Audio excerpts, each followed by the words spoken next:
A millionaire drives peacefully towards an important meeting when suddenly a mysterious car appears in the opposite direction and crashes hard against his vehicle, making him plunge from a bridge straight into the river. Trapped inside the armored car that sinks rapidly, he screams for help as he sinks deeper and deeper. When all seems lost, a little beggar girl who lives under the bridge witnesses the accident and runs to help. With a brick in her hands, she enters the icy water and tries to break the bulletproof glass with all her strength. But when the car is almost completely submerged, something unexpected happens. The afternoon sun beat down relentlessly on the armored sedan's windshield, casting golden reflections that danced across the polished mahogany dashboard. Edward Munro adjusted the knot of his Hermes tie as he watched the speedometer hover. At 50 miles an hour on the highway, snaking toward the financial district. His fingers drummed nervously on the Italian leather steering wheel, a habit he'd developed over the last few weeks of mounting tension. At 52, Edward had built a financial empire that few dared to challenge. His firm, Munro Holdings, controlled investments in dozens of countries. But today it faced the greatest crisis in its history. The numbers danced in his mind like merciless ghosts. $300 million in debt, cancelled contracts, and furious investors demanding explanations he couldn't give without revealing secrets that would destroy everything he had fought for. The familiar scent of the car's leather seats, usually a source of comfort, now only heightened his anxiety. There was something different in the air, an electric tension that made the hairs on his arms stand on end. Perhaps it was just the weight of the meeting that awaited him, a desperate negotiation with Japanese investors that could either save his company or bury it for good. Edward had never been a man to show weakness, but lately he felt something he hadn't experienced in decades: fear. Not of business failure, he knew how to navigate that. His terror was deeper, more visceral. It was the fear of facing the consequences of 3 decades of decisions that had prioritized profit over people, efficiency over empathy. His daughter Marina hadn't spoken to him in 2 years. His ex-wife had left with only a suitcase and a letter he could never bring himself to finish reading. His employees respected him out of obligation, not admiration. Edward Munro was feared, obeyed, but profoundly alone in his castle of glass and steel. As he drove, his trembling hands revealed more than he would ever admit. The old bridge looming. Ahead seemed more imposing than usual, its cast-iron framework a stark silhouette against the deep blue of the turbulent river below. It was a century-old structure, a silent witness to generations that had crossed it in pursuit of their dreams and nightmares. The engine purred smoothly, a sound that had always soothed him on long business trips. Today, however, it seemed like a threatening growl echoing in his ears. Edward slowed down instinctively, his reflexes warning him of something his rational mind couldn't yet process. It was then that his eyes caught an unusual movement in the rearview mirror. A dark sedan was approaching at a dangerous speed, weaving between lanes as if the driver was losing control. Edward frowned, his experience in high-risk situations making him quickly assess his escape options. But there was something wrong with the approach. The vehicle showed no signs of an accidental loss of control. On the contrary, every movement seemed calculated, deliberate. The tinted windows prevented Edward from identifying the driver, but a cold dread began to creep up his spine. His hands gripped the steering wheel hard enough to whiten his knuckles. 30 years of corporate instinct screamed that this was no coincidence. Someone had discovered his secrets. Someone wanted to collect a debt that couldn't be paid with money.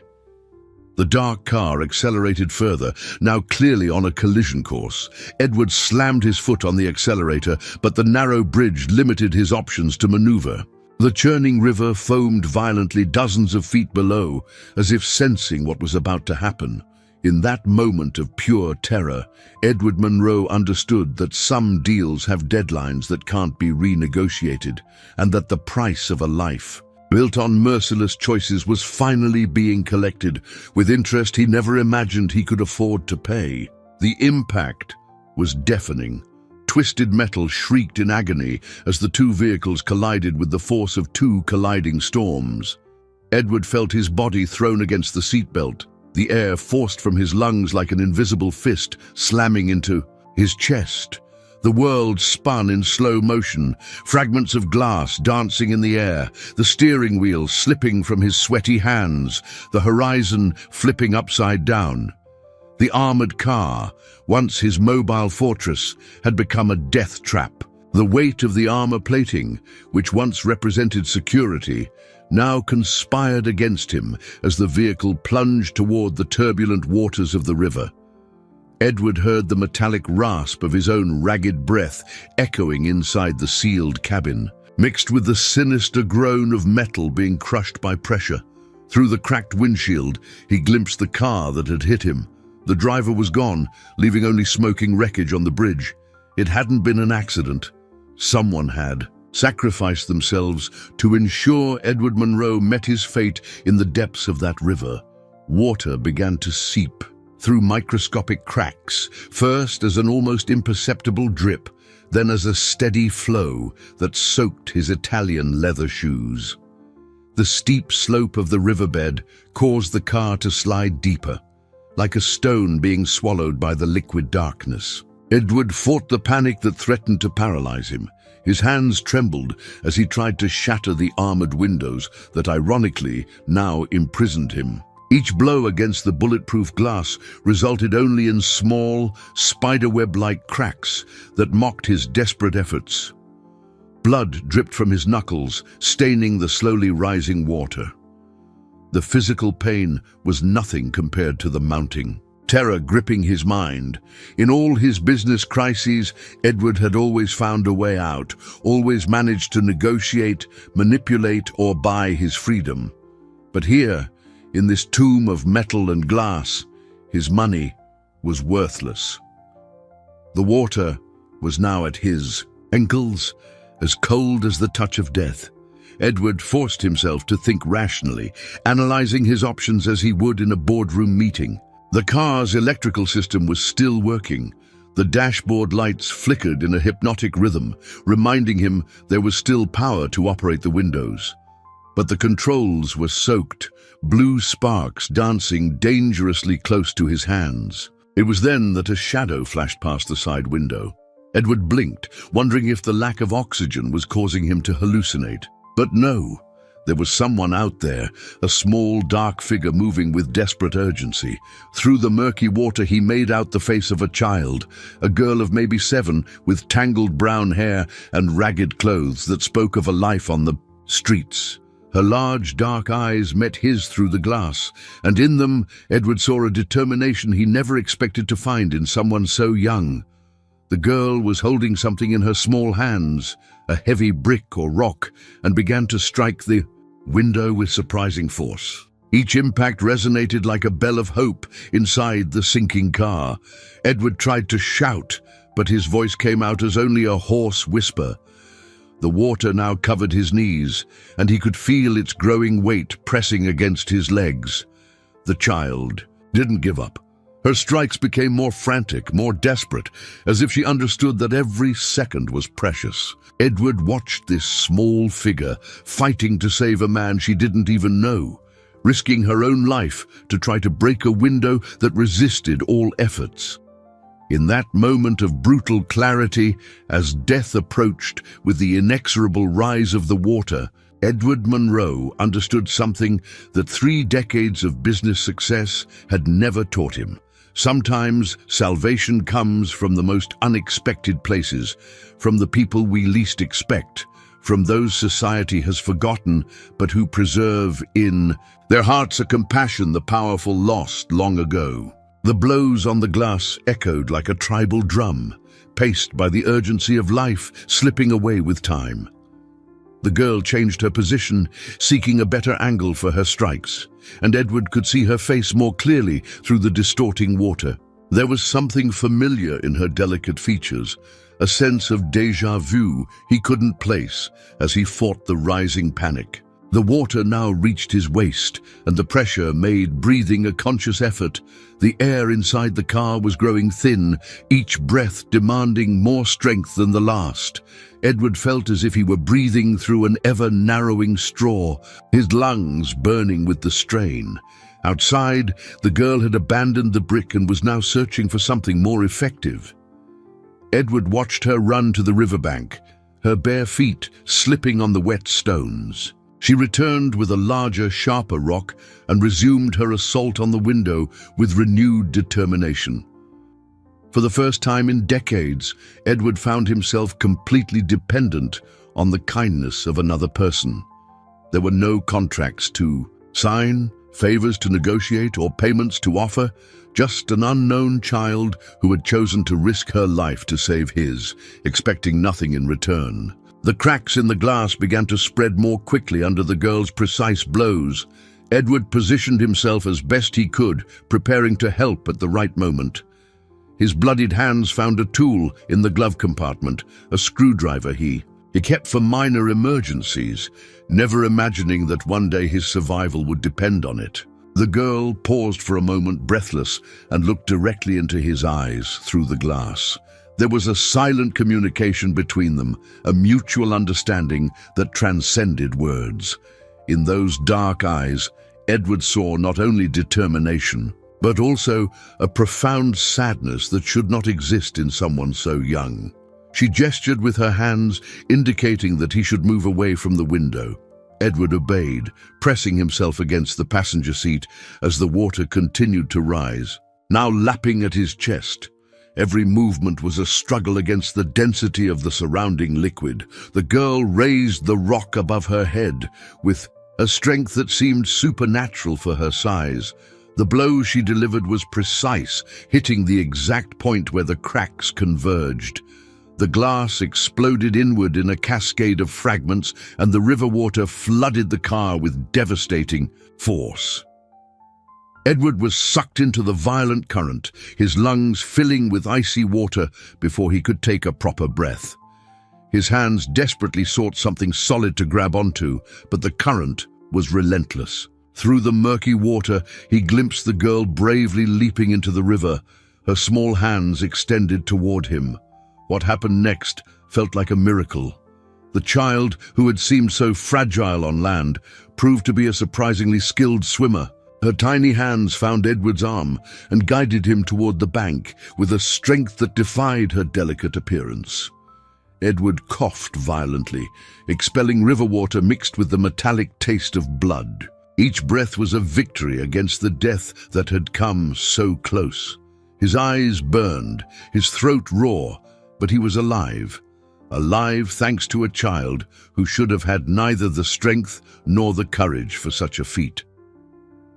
Lying on the rocky bank, shivering from cold and shock, Edward watched the girl quickly retreat. She didn't wait for thanks or rewards, simply disappearing into the shadows of the bridge, like an angel who had completed her earthly mission. As distant sirens announced the arrival of help, Edward Munro remained motionless, contemplating a sky that had never seemed so blue, so infinite. A question hammered in his mind like a persistent echo. Who was that girl, and why had she risked everything to save a man she didn't even know? The answer, he sensed, would change his life forever. The antiseptic smell of the hospital invaded Edward's nostrils before he could even fully open his eyes. A cold, white light filtered through his half-closed lids, creating geometric patterns that danced in his blurred vision. His head throbbed with a pulsating pain that seemed synchronized with the steady beeps of the heart monitor beside him. When he finally managed to focus, Edward found himself in a private room at Presbyterian General, the most expensive hospital in the city.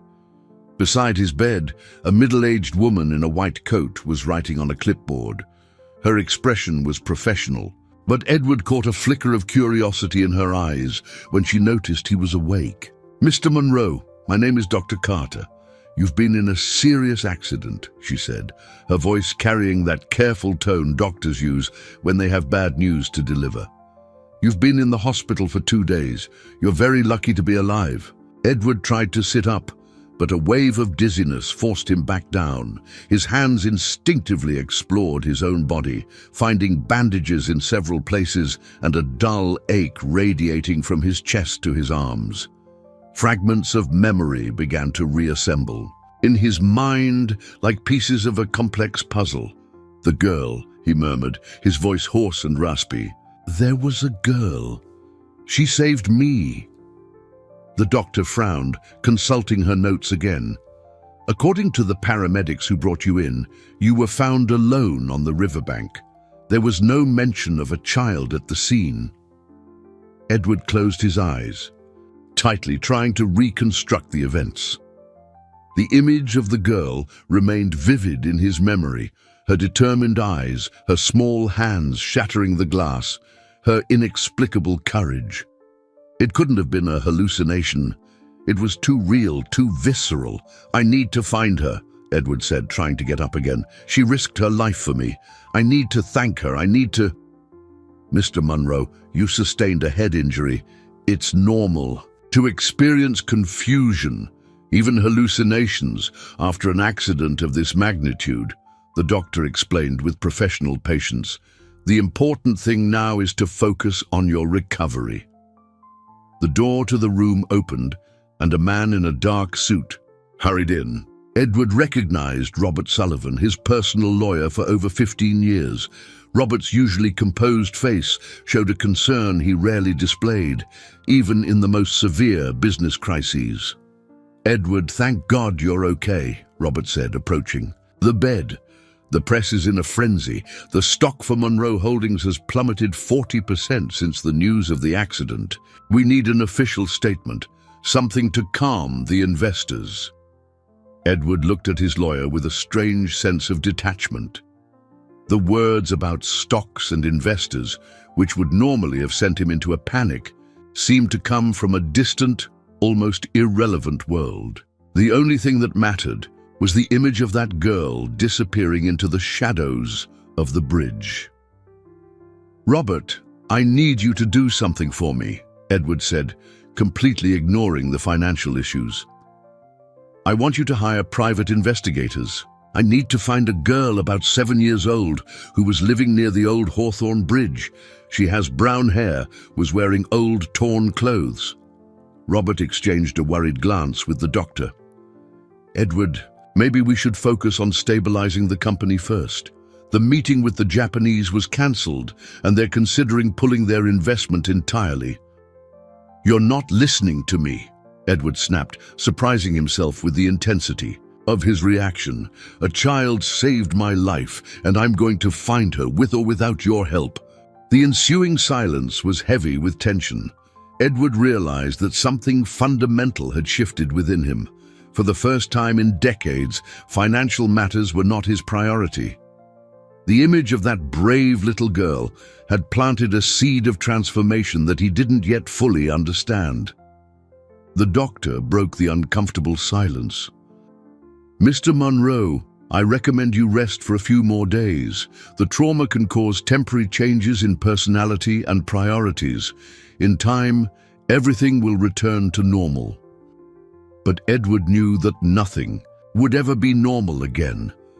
That girl hadn't just saved his physical life, she had awakened something in his soul he thought he had lost forever.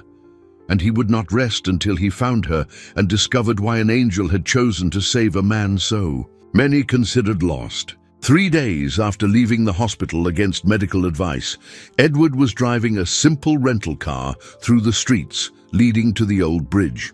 He had left behind the world of armored cars and private drivers, choosing to personally lead the search for the girl who had changed his life. Every jolt on the poorly paved road sent waves of pain through his still recovering ribs, but he ignored the discomfort. The bridge rose before him like a monument to his transformation. Edward parked and walked slowly to the exact spot where his car had plunged. The river continued its violent course below, indifferent to the human drama it had witnessed.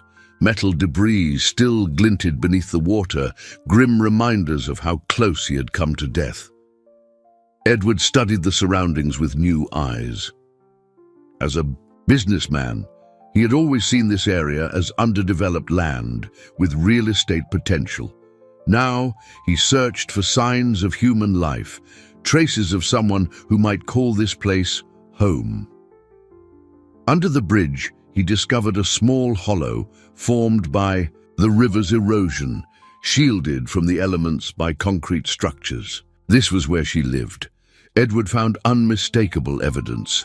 A worn-out blanket folded neatly in a corner, empty cans arranged as if they were household utensils, and small colored stones laid out in patterns that suggested a child's creativity, flourishing even in the cruelest adversity.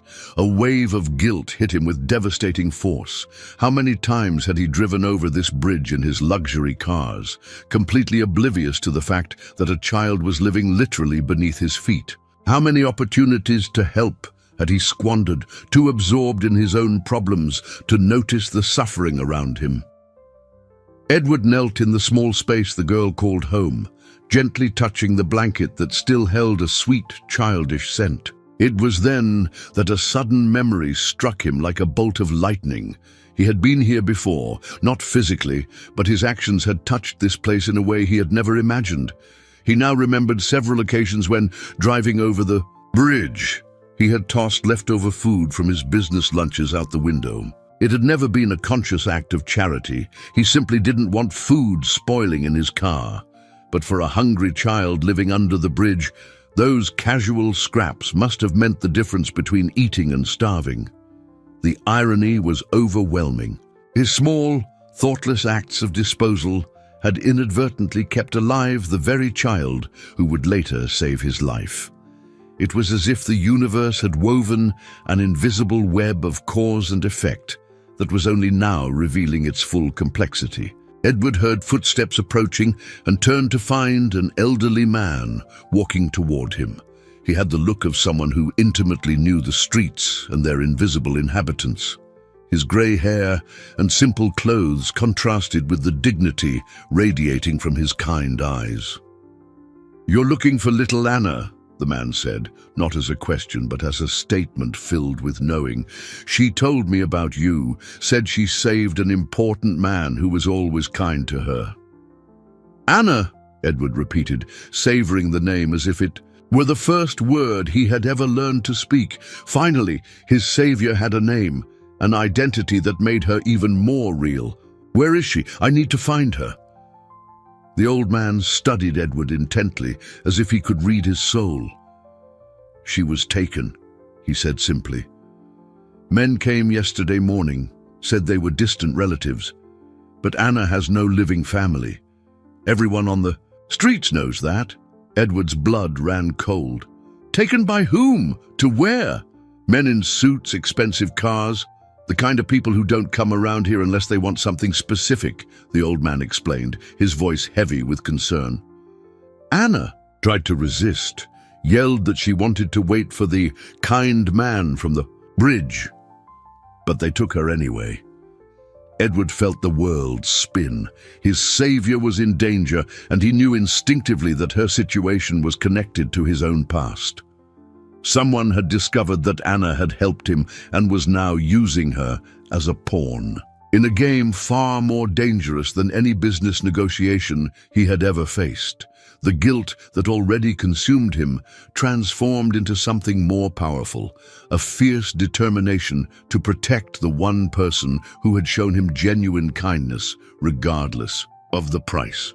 Edward returned to his penthouse apartment, his mind racing with dark possibilities. Every shadow seemed to hide a threat. Every unfamiliar sound made his heart race. For the first time in decades, he felt truly vulnerable, not just physically, but emotionally. Anna had become more than a memory.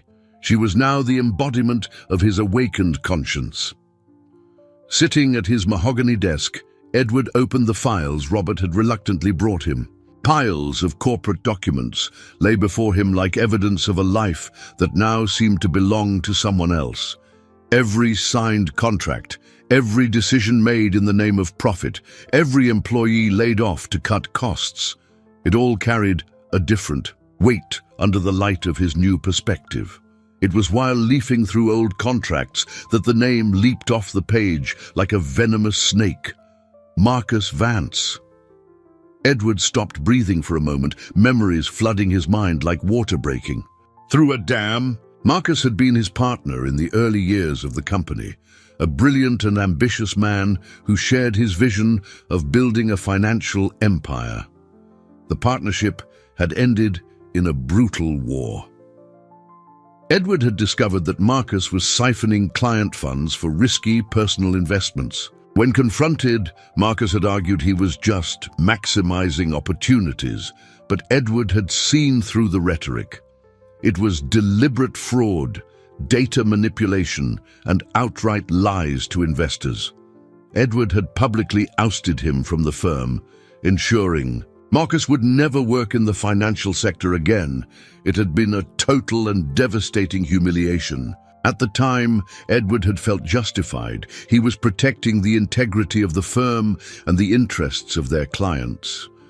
Now, recalling the look of pure hatred in Marcus's eyes on that last day, he understood he had created a mortal enemy.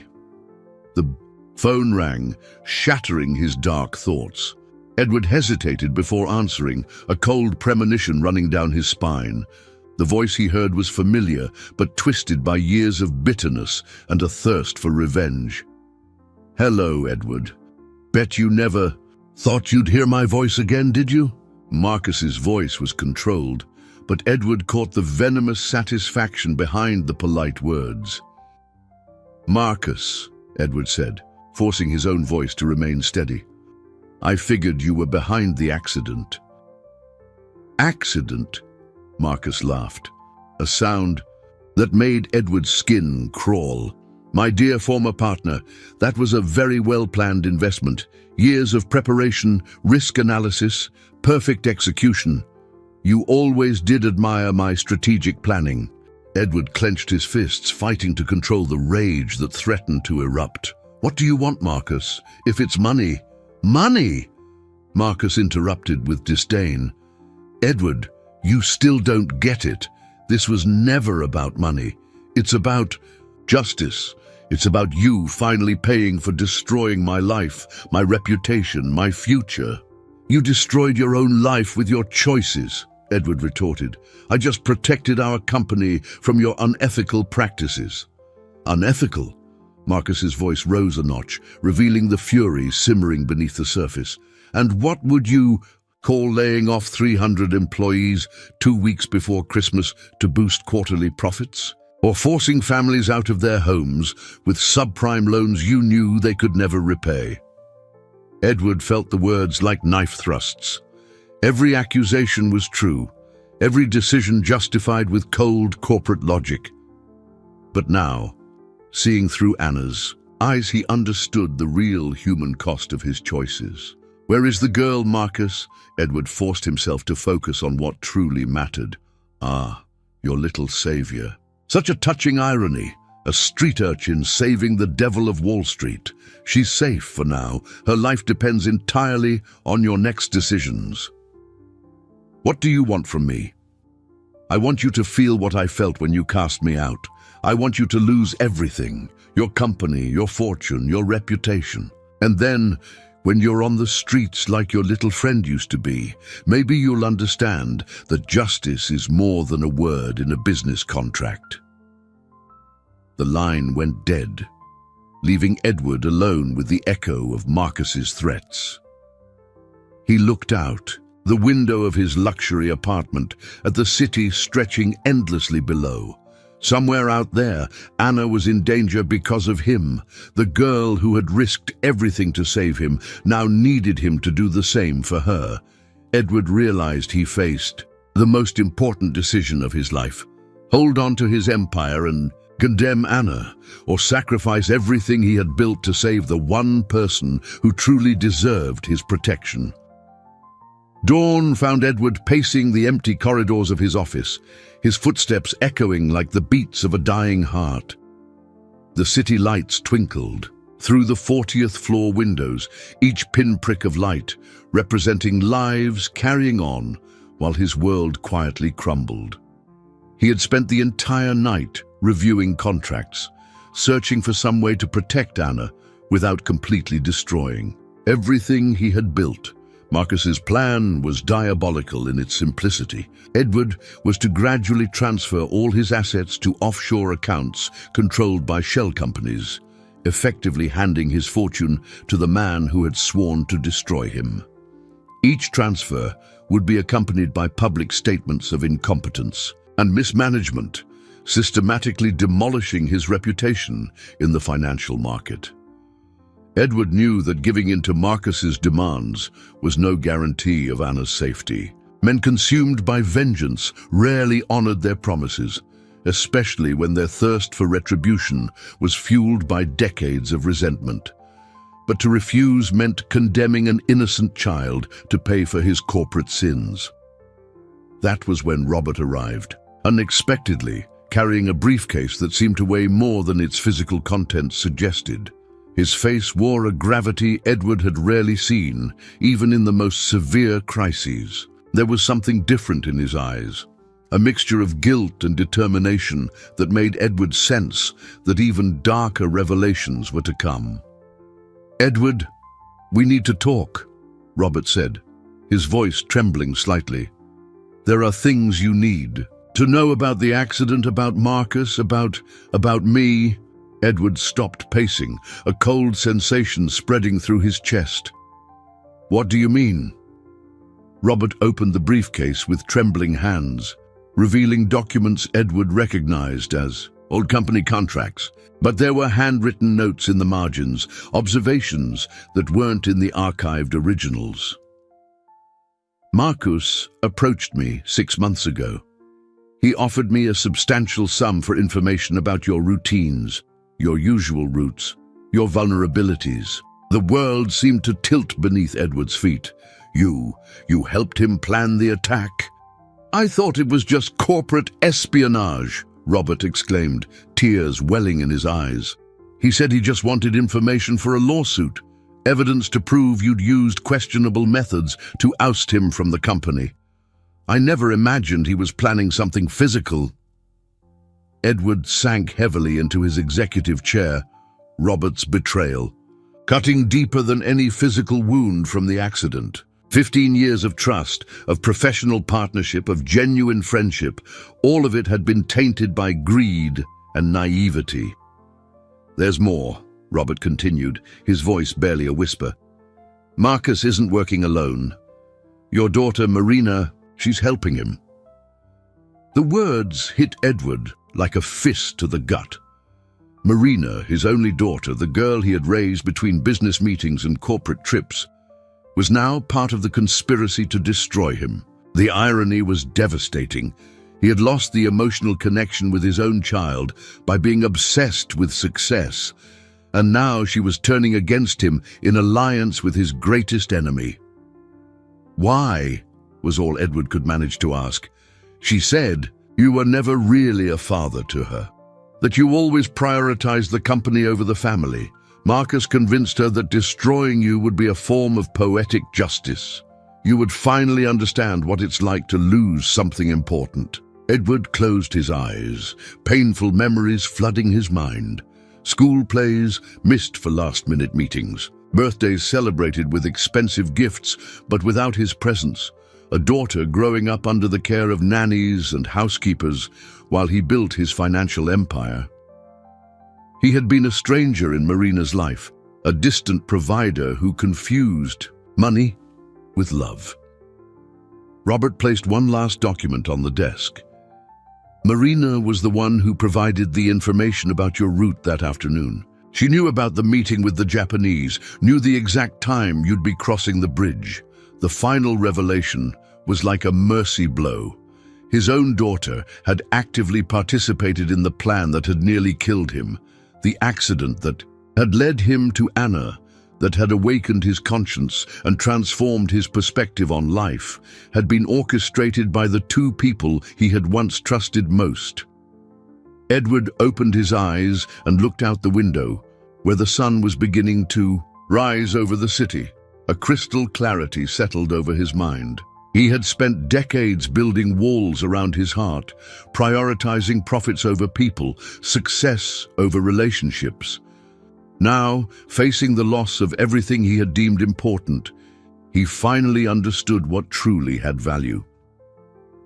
Anna, a 7-year-old child living under a bridge, had shown more humanity in a moment of crisis than he had in a lifetime of corporate conquests. And now, it was his turn to prove the lesson had not been in vain. Edward spent the next 3 days like a man possessed, dedicating every waking moment to the search for Anna. He had hired 5 different private investigation firms, offering rewards that would make millionaires hesitate. Every false lead, every dead end, only intensified his determination and deepened his guilt. With every passing hour, the responsibility for Anna's safety weighed more heavily on his shoulders. The company was in freefall.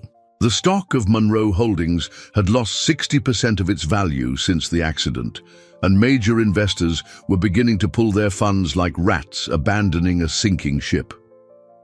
Edward watched the numbers plummet in real time on his computer screen, feeling a strange emotional detachment from the destruction of everything he had built. It was on the afternoon of the 3rd day that he received a call that would change everything.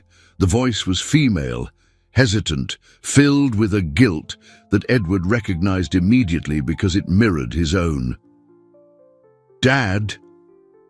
The word came out as a broken whisper, and Edward felt his heart stop for a moment. "Marina." He forced himself to keep his voice controlled, though every fiber of his being screamed with pain and betrayal. I need to see you, alone. There are things you need to know about Anna, about what Marcus is really planning to do with her." Marina's voice trembled, revealing a vulnerability Edward hadn't heard in years. They met in a small, discreet cafe, downtown, far from the prying eyes of the press that now followed Edward's every move like vultures circling carrion. Marina arrived 10 minutes late, and Edward almost didn't recognize her. His daughter, normally impeccable and confident, looked as if she had aged years in just a few weeks. Her eyes were swollen from crying, and her hands trembled visibly. "I didn't know," were the first words out of her mouth as she sat down. "Dad, I swear I didn't know he was planning to physically hurt you. I thought it was just about financially ruining the company, making you lose money, not almost die." Edward studied his daughter's face, searching for signs of a lie, but finding only genuine remorse and terror. "Marina, where is Anna?" "Marcus is keeping her in an abandoned warehouse on the outskirts of the city." "But Dad..." Marina hesitated, tears welling in her eyes. "He's not going to release her, even if you give him everything. I overheard a phone call yesterday. He said the girl knows too much and that she's an unnecessary risk to the plan." Edward's blood ran cold. "He's going to kill her." Marina nodded, now sobbing openly. "I offered to take care of her, to make sure she was safe, but he laughed at me. Said I was too sentimental, too weak to understand that sometimes sacrifices are necessary for true justice." Edward felt a primal fury rise in his chest, an anger purer and more powerful than any emotion he had felt in decades of corporate warfare. "Why are you telling me this now? Why did you decide to help me?" "Because I saw a picture of her," Marina whispered, her voice breaking. "Marcus showed me a photo of the girl, said she was just collateral damage in the bigger plan. But when I looked at her eyes, Dad, she's the same age I was when you started to pull away from me. And I realized she's innocent in all of this. She was just trying to save you." Marina's words struck Edward like poisoned arrows. His daughter was right. He had drifted away from her when she was just a child, prioritizing business over his relationship with his own daughter. Now, ironically, another child of the same age was paying the price for his past mistakes. "Marina, I know I failed you. I know I prioritized the company over our family, that I let you grow up without a present father. But right now, I need your help to save Anna. She doesn't deserve to suffer for my mistakes." Marina wiped her tears and sat up straighter, and Edward saw a flicker of the strong woman she had become, despite his paternal neglect. "Marcus trusts me. He thinks I'm still on his side. I can get you information about where she is, about the security arrangements. It would be too dangerous for you." "Dad," Marina said, her voice gaining strength, "for the first time in years, I feel like I can do something right, something you would be proud of. Let me help you save her." Edward reached across the table and touched his daughter's fingers for the first time in years. In that simple moment, he felt a long-lost connection begin to rebuild. Perhaps, in saving Anna, he could also begin to repair his relationship with Marina. But first, he had to confront the demon he himself had created when he cast Marcus out of his life years ago. 2 days after the meeting with Marina, Edward received the promised information via a coded message his daughter sent through an encrypted app.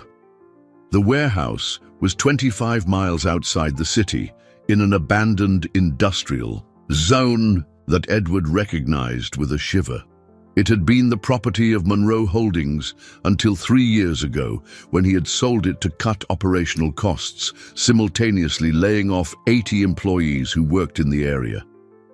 As he prepared for the rescue operation, Edward decided to dig deeper into Anna's background. There was something in her eyes, an old sadness that went beyond poverty and abandonment. He hired an investigator specializing in public records and family histories, determined to understand who the girl who had saved his life really was. The truth, when it finally emerged, was a punch to the gut. Anna wasn't just some random orphan from the streets.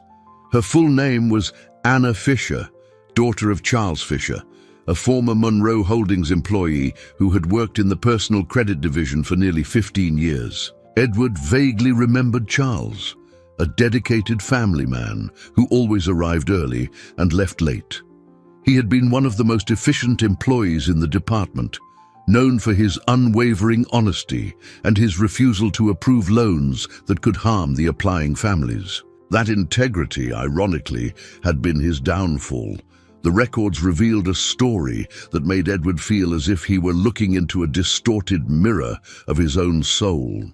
Charles had been fired 5 years ago during a restructuring that Edward had personally approved. The official reason was reduction of operational costs, but the truth was darker. Charles had refused to approve a series of predatory loans the company was pushing to boost quarterly profits. When Charles questioned the ethics of lending money to families who clearly couldn't pay it back, offering interest rates that ballooned after the first few months, Edward had seen him as an obstacle to growth. The dismissal had been swift and brutal, accompanied by a non-compete clause that prevented Charles from working at any financial institution for 2 years. The investigator had found even more devastating details. After being laid off, Charles had struggled to find work. His expertise in credit was useless due to the non-compete clause, and his age made it difficult to transition to other fields. The family had lost their home 6 months after the layoff, forcing Charles, his wife Maria, and little Anna to live in temporary shelters. The final tragedy had occurred 2 years ago. Charles developed diabetes, and without health insurance or the resources for medication, his condition rapidly deteriorated. Maria died in a traffic accident while working as a house cleaner, crossing a busy avenue in the dark to get to yet another low-wage job that barely covered their basic needs. Anna had been left alone at the age of 5. shuffled from shelter to shelter until she finally escaped to the streets, where at least there were no arbitrary rules from adults who promised care but offered only institutional neglect. She had found refuge under the bridge where, ironically, she had received the leftover food from the very man who had destroyed her family. Edward closed the report with trembling hands, feeling the full weight of his past decisions crushing his chest like an avalanche of guilt. Anna hadn't just saved his life. She had, through her act of kindness, forgiven the man responsible for the destruction of everything she held dear. The girl who lived under a bridge, who had risked her own life to break the glass of his car, who had chosen to save her unknowing aggressor, was the daughter of the man whose integrity Edward had punished with poverty and a premature death. The universe had woven a web of irony so complex that Edward could barely comprehend its implications. In that moment of devastating revelation, Edward understood that saving Anna wasn't just a matter of gratitude or justice. It was his only chance at redemption. She represented all the invisible victims of his ruthless business decisions, all the families destroyed in the name of profit, all the Charles Fishers who had paid the price for his unchecked ambition. Little Anna had shown a forgiveness he didn't deserve, and a compassion he had lost decades ago. Now he had the opportunity to honor the memory of Charles and Maria by doing the right thing for the first time in a very long time. The discovery of Anna's true identity transformed Edward's rescue mission into something far deeper than gratitude. It was now a pilgrimage of atonement. He spent the entire night in his office, not working on business strategies, but meticulously planning every detail of the operation that could save the daughter of the man he had condemned. Marina had managed to get crucial information about Marcus's routine. The warehouse where Anna was being held was watched by 2 men during the day and only 1 at night. Marcus visited the location every day at 6 p.m., staying for about an hour to check that everything was going according to plan, in the words Marina had overheard. Edward knew he couldn't trust the police. Marcus had shown an impressive ability to corrupt or intimidate officials, and any official involvement could result in Anna's death before help arrived. Besides, he needed to confront Marcus personally. There were issues between them that went far beyond Anna, wounds that needed to be exposed before they could ever heal. Hiring mercenaries was out of the question. Edward had learned that violence only begets more violence, and he didn't want Anna to witness any brutality, even if it was to save her. She had already seen enough suffering in her 7 years. A solution came from an unexpected source. Robert, consumed by guilt over his betrayal, offered to actively help with the rescue. Despite the pain of the betrayal, Edward recognized that Robert knew Marcus's habits and behavioral patterns better than any investigator. Moreover, Marcus still trusted him, which could be used as a strategic advantage. The plan they devised was risky but elegant in its simplicity. Robert would call Marcus, claiming that Edward had finally agreed to a complete surrender, offering not only his fortune, but also information on secret accounts worth millions more. The meeting would be set for the warehouse, where Marcus could personally humiliate Edward before completing his revenge. While Marcus was distracted by the arrival of his ultimate victory, Edward would attempt to locate and free Anna. Marina would serve as a lookout, alerting them to any changes in the situation via coded text messages. On the eve of the operation, Edward visited the bridge where it all began. The place felt different now that he knew the full story. It was no longer just the scene of an accident, but an altar where an orphaned child had chosen to forgive her family's destroyer through the ultimate act of saving him. He knelt in the exact spot where Anna had lived, touching the worn blanket still folded in its corner. The fabric carried the sweet scent of childhood mixed with the sorrow of survival on the streets. Edward held the blanket to his chest, silently, promising Anna's dead parents that he would bring their daughter home. It was in this moment of reflection that Edward understood something fundamental about his journey. He wasn't just trying to save Anna, he was trying to save himself. Every decision he had made in the last few days, every priority he had changed, every relationship he had tried to mend, all converged on this moment of truth. His company was failing, his reputation was destroyed, his fortune was being drained by Marcus's blackmail. But for the first time in decades, Edward felt truly alive. The prospect of losing everything he had built no longer terrified him. What terrified him was the possibility of failing Anna as he had failed her parents. On the morning of the rescue, Edward dressed not in his usual designer suits, but in simple clothes that would allow him to move freely. He looked at himself in the mirror and saw not the financial magnate feared by executives worldwide, but a man who had finally found something worth fighting for. Before leaving his apartment, Edward wrote a letter and left it sealed on his desk. If something went wrong, if Marcus decided to kill him along with Anna, he wanted the world to know the truth about Charles Fisher, about the families destroyed by corporate greed, and about a 7-year-old girl who had taught a millionaire the true meaning of wealth. As he drove toward the warehouse, Edward felt a strange peace settle in his heart. He didn't know if he would come back alive from this confrontation, but he knew he was doing the right thing for the first time in a very long time. And if he died trying to save Anna, he would at least die as the man she deserved to have known, not the man who had destroyed her family.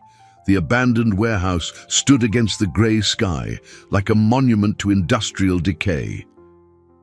Edward parked 200 yards away, his hands trembling slightly as he looked at the building that had once been his property. The irony was not lost on him. Marcus had deliberately chosen a location that symbolized the consequences of Edward's own ruthless decisions. Robert had already been inside the warehouse for 20 minutes, following their plan.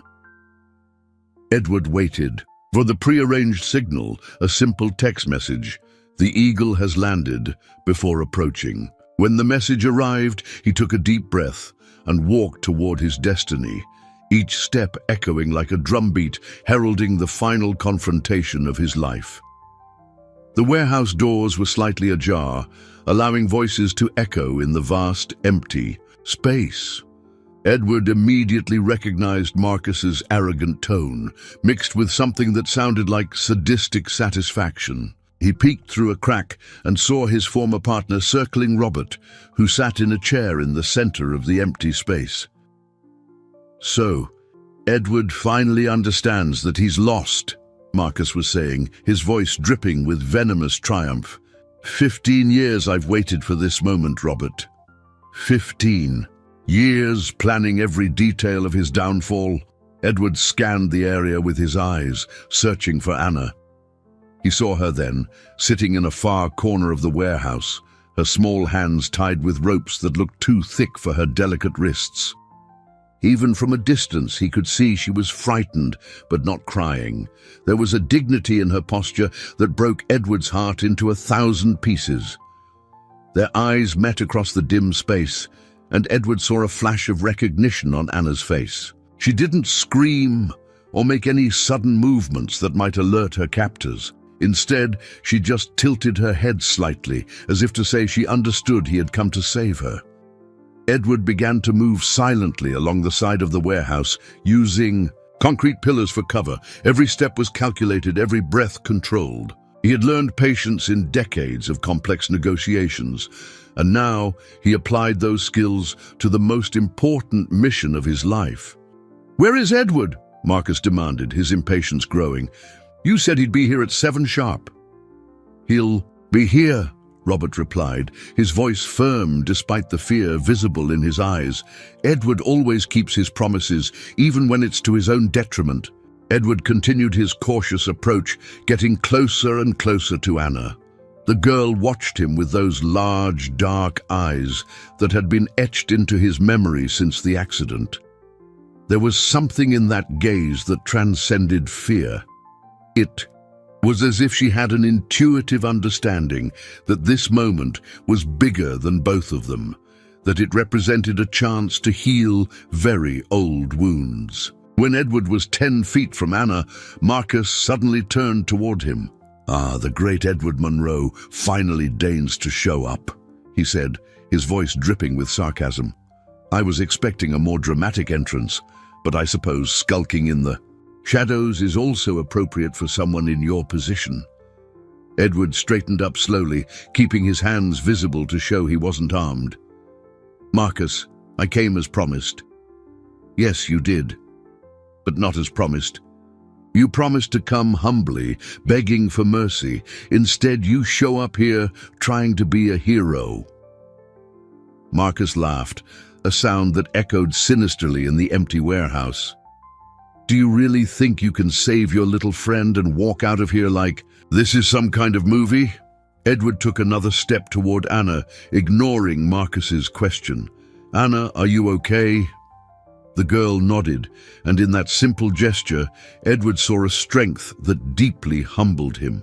This child, who had lost everything because of him, still displayed courage and dignity in the face of danger. "How touching," Marcus said, his voice turning more dangerous. "The great businessman has discovered he has a heart, but it's too late. For redemption, Edward, some debts can only be paid with suffering." Edward finally turned to face the man who had become his nemesis directly. "You're right, Marcus. It's time to pay my debts, but this child has nothing to do with our war. Let her go."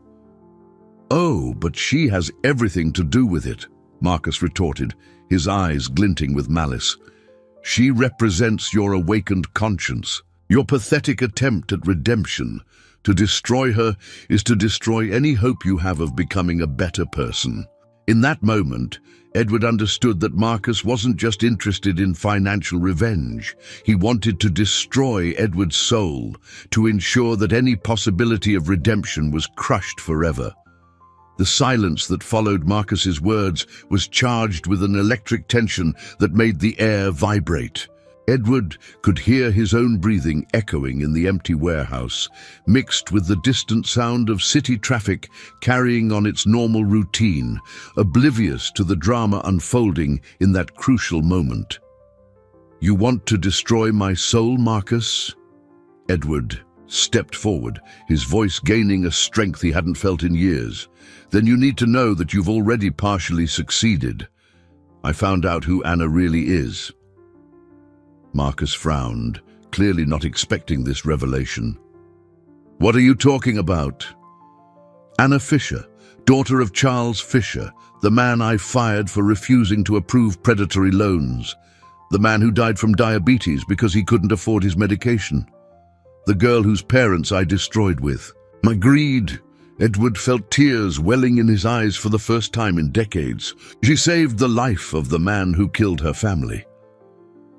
Marcus's expression shifted from triumph to confusion, and then to something resembling even deeper satisfaction. What a delicious irony. The universe really does have a cruel sense of humor. Edward looked at Anna, who was watching him with those large, understanding eyes.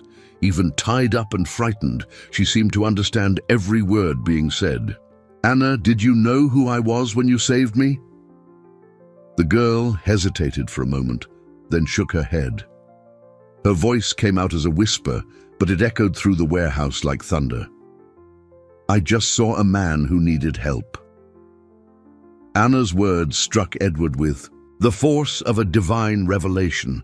She hadn't saved him for who he was or what he represented. She had saved him simply because he was a human being in peril. Her kindness was pure, untainted by knowledge or judgment. "Did you hear that, Marcus?" Edward turned back to his ex-partner, his voice trembling with emotion. "A 7-year-old child showed more humanity in a moment of crisis than I have in a lifetime of business successes. She forgave me without even knowing she needed to." Marcus laughed, but there was something forced in the sound. "How touching, but it doesn't change anything. You still have to pay for destroying my life." "You're right, I have to pay," Edward began pulling documents from the inner pocket of his coat. "Here are the transfers you demanded. $300 million, all my offshore accounts, all my investments, everything." Marcus snatched the documents with greedy hands, his eyes gleaming as he scanned each page. "And your company? I've already transferred my shares to a charitable trust that benefits families affected by predatory business practices. Monroe Holdings will be dissolved, its assets used to repair some of the damage I've caused." Edward took a deep breath. "You've won, Marcus. You've destroyed everything I built." For a moment, Marcus seemed disoriented, as if total victory had come too quickly. "And your reputation?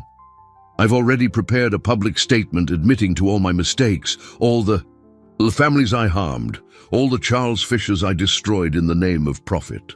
It will be published in every major newspaper tomorrow."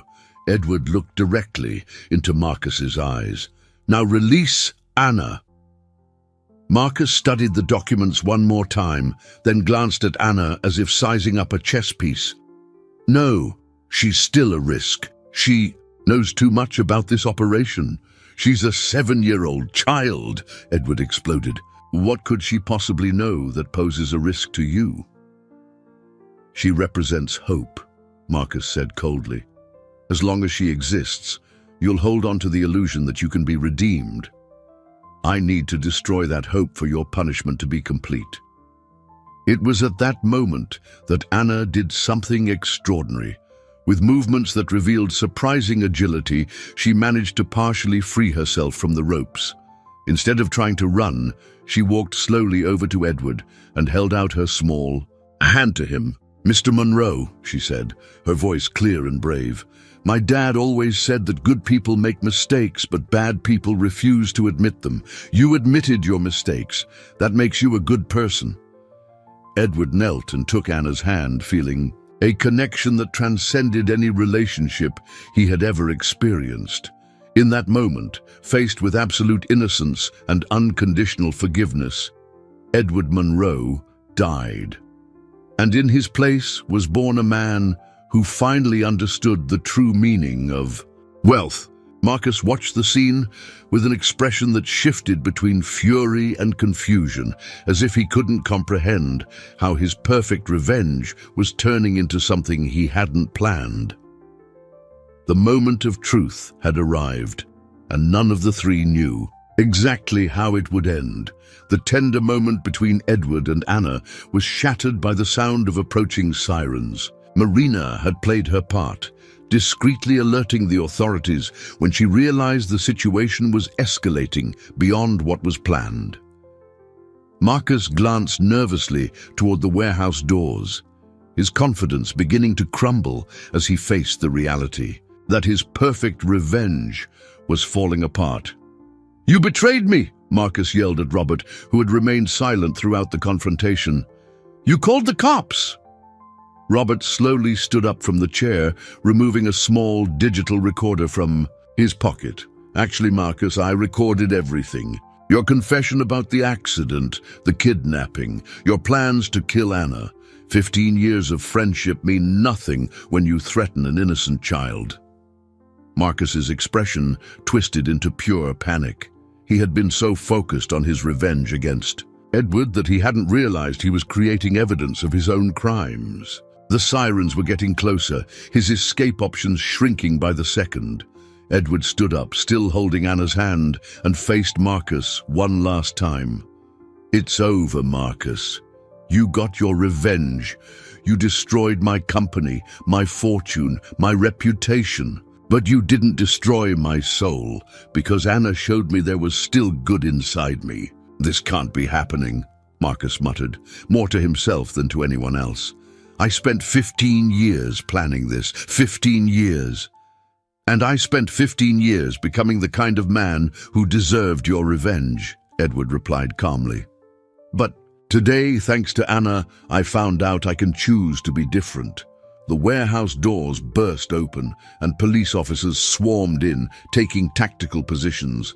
Marcus offered no resistance. He seemed to have aged 10 years in a matter of minutes, finally understanding that his obsession with revenge had become his own trap.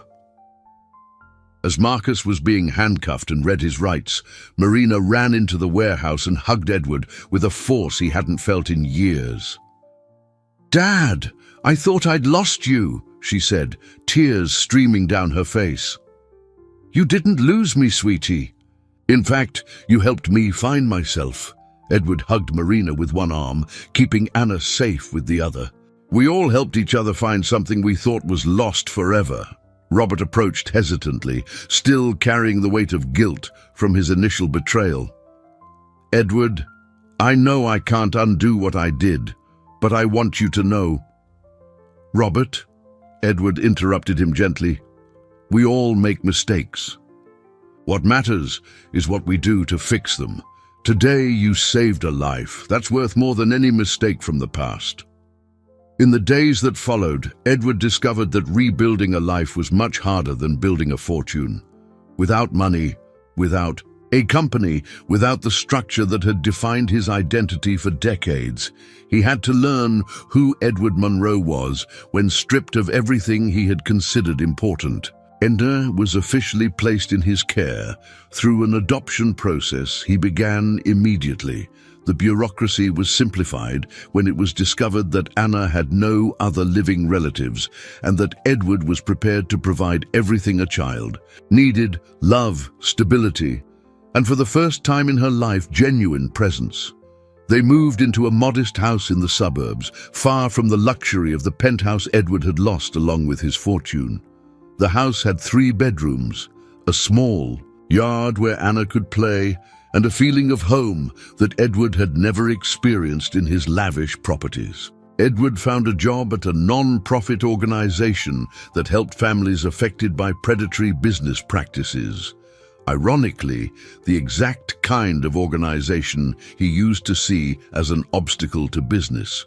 His salary was a microscopic fraction of what he used to make, but for the first time in decades, Edward felt his work had real purpose.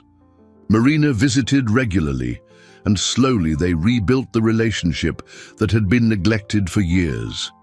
Anna became the bridge between father and daughter, her presence a constant reminder that family is about presence, not presence. At night, when he tucked Anna into bed, Edward would often sit beside her and listen to her tell stories about her parents. She spoke of Charles and Maria with love and longing, but without bitterness. Her ability to honor the past while embracing the future taught Edward daily lessons about resilience and forgiveness. "Daddy Edward," Anna said one night, "do you think my parents would be proud of me?" Edward kissed her forehead and smiled.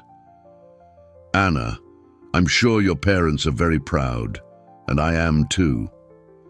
3 weeks had passed since that fateful day on the bridge, and Edward Monroe walked hand in hand with Anna toward the place where it all began.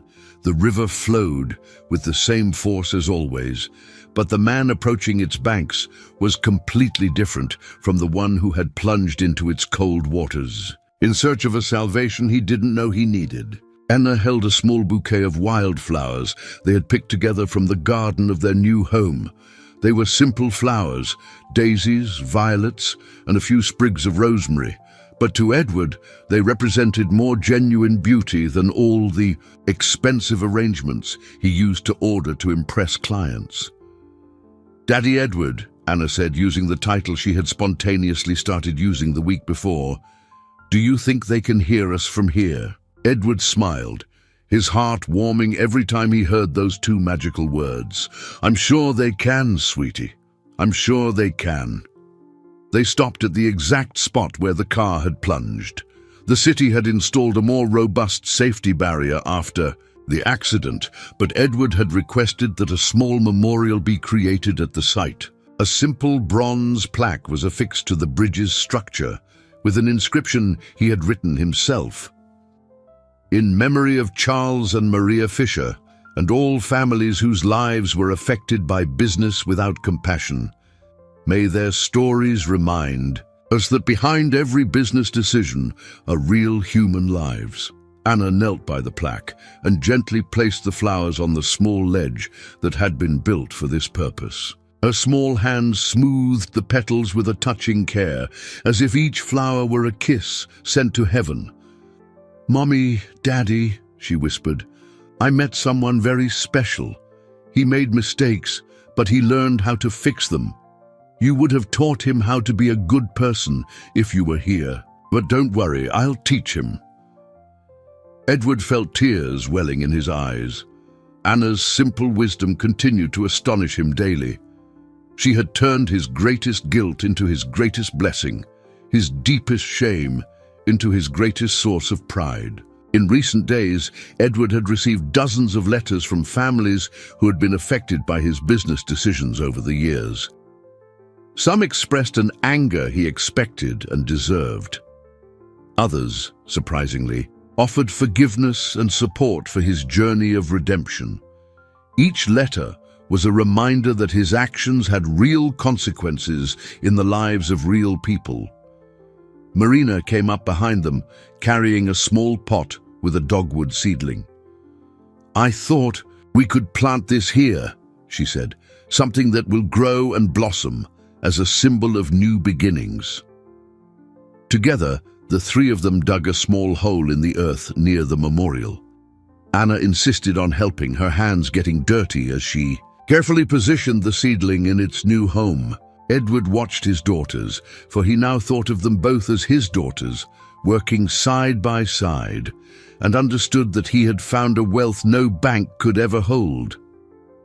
"Daddy Edward," Anna said when they finished planting, "are you happy now?" Edward looked around, at the river that had nearly killed him but had brought Anna into his life, at the bridge that had witnessed his transformation, at the two girls who had become the center of his universe. "Anna, I'm happier than I ever imagined possible. Even without all that money?" Edward laughed, a genuine, free sound that echoed over the water. "Especially without all that money. I've discovered that true wealth isn't in how much you have, but in how much you're able to give and receive love." As the sun began to set, painting the sky in shades of gold and rose, Edward held Anna's and Marina's hands. They stood there in silence for a few minutes, each lost in their own thoughts and gratitude. Edward reflected on the incredible journey that had brought him to this moment. He had lost a fortune but gained a family. He had destroyed an empire but built a home. He had sacrificed his reputation but found his soul. "Let's go home," he said finally, his voice full of deep contentment.